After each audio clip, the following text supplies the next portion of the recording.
বাংলাদেশের দক্ষিণ পূর্ব প্রান্তে অবস্থিত একটি অনন্য সৌন্দর্যের দ্বীপ সেন্ট মার্টিন। এটি একমাত্র প্রবাল দ্বীপ আমাদের দেশে, যা ছোট হলেও ভ্রমণ প্রেমীদের জন্য এক স্বর্গের ঠিকানা। আজ আমরা জানব সেন্ট মার্টিনের সৌন্দর্য, পরিবেশ ও পর্যটন সম্ভাবনা। সেন্ট মার্টিনের আয়তন প্রায় 8 বর্গ কিলোমিটার।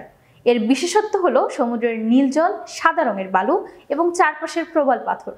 পর্যটকরা এখানে এসে ঘুরে দেখেন, স্নান করেন, ঝুঁকিপূর্ণ প্রবাল বেচে হাঁটেন এবং প্রকৃতির সৌন্দর্য উপভোগ করেন।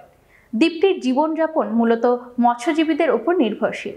এখানকার মানুষ মূলত মাছ ধরা ও পর্যটন কেন্দ্রিক ব্যবসায় যুক্ত। তবে ক্রমবর্ধমান পর্যটনের কারণে পরিবেশ ও প্রকৃতির ভারসাম্য রক্ষা এখানে বড় চ্যালেঞ্জ। পর্যটকদের জন্য সেন্ট মার্টিনে রয়েছে স্নরকেলিং, বোট রাইড, ফটোগ্রাফি এবং স্থানীয় খাবারের স্বাদ গ্রহণের সুযোগ।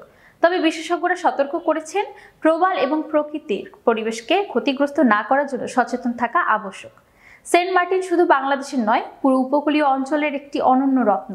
এর প্রাকৃতিক সৌন্দর্য ও শান্ত পরিবেশ আমাদের মনে করিয়ে দেয় প্রকৃতির যত্নের অপেক্ষায়। তাই পর্যটকরা এখানে আসুন, কিন্তু সচেতন থাকুন, প্রকৃতিকে সংরক্ষণ করুন।